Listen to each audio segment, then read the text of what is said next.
हात वर, हात खाली, हात बाजूला, हात खाली. रेडी?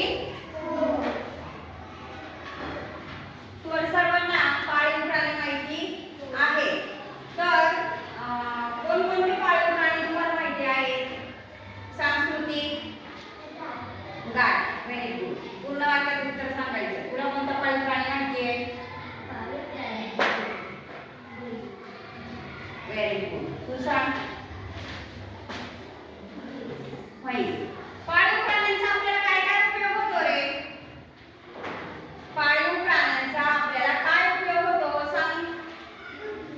हा, गाय आणि म्हशीपासून आपल्याला दूध मिळतं. बैल काय करतो? बैल शेत नांगरतो. त्यानंतर कुत्रा सुद्धा आपण पाळतो. कुत्रा काय करतो? घराची राखण करतो. याला उत्तर येते? मेरे बरोबर करायचे. सामुदायिक उत्तर नकोय. तर आज आपण आपल्या बालभारतीच्या पुस्तकातील दोस्त ही कविता शिकणार आहोत.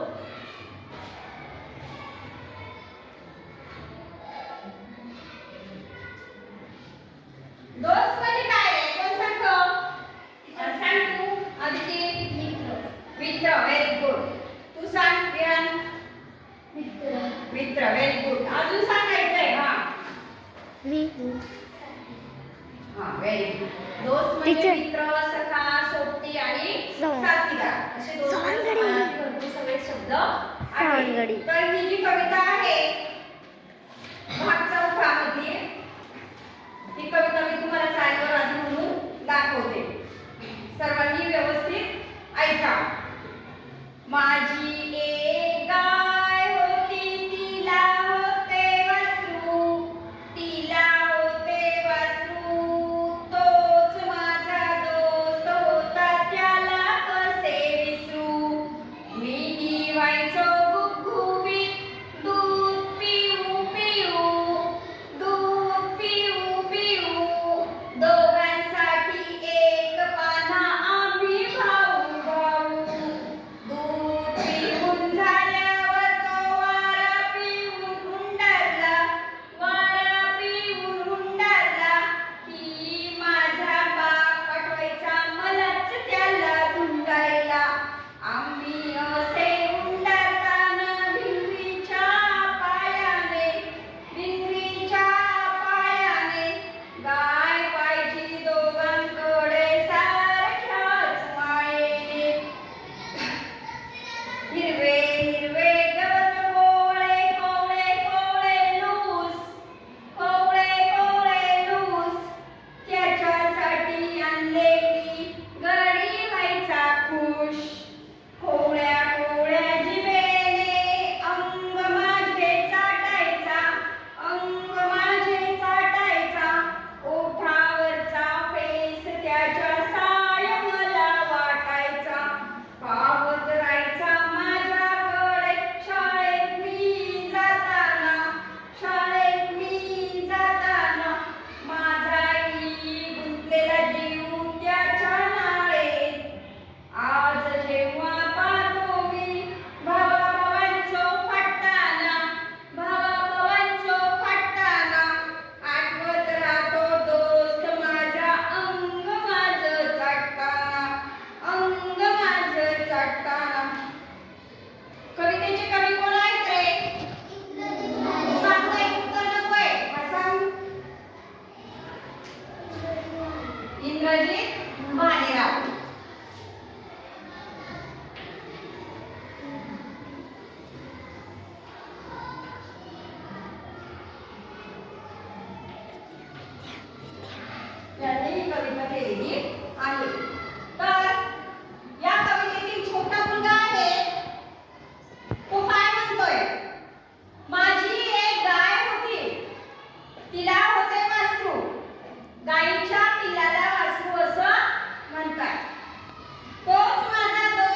दिलं ती सुद्धा काय होतात रे प्रेमाने जवळ येतात, मांडीवर बसतात.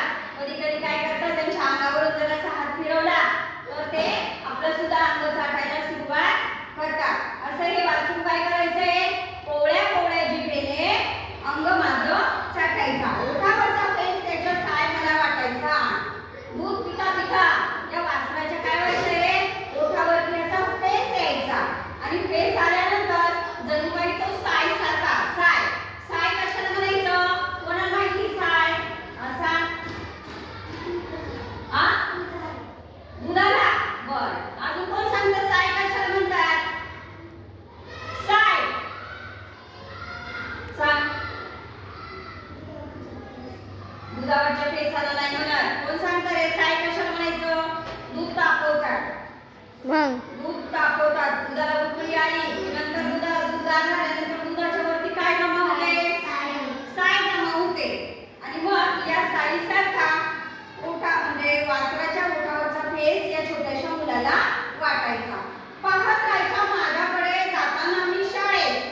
आता छोटासा मुलगा शाळेत जायचा रोज आणि मुलगा शाळेला आवरून निघाला की हे वासरू काय करायचं, त्याच्याकडे बघत राहायचं आणि मुलगा सुद्धा त्याच्याकडे बघायचा, कारण मुलाचा सुद्धा जीव त्याच्यामध्ये अडकलेला असायचा. म्हणजे शाळेमध्ये बघा पाठीमागे एक दोन वेळा आपल्या शाळेत मुलं आली होती त्यावेळी त्यांच्याकडची छोटीशी कुत्र्याची पिल्लं पाळलेली त्यांच्याबरोबर काय झाली होती रे, हा शाळेमध्ये आली होती, पायामध्ये अशी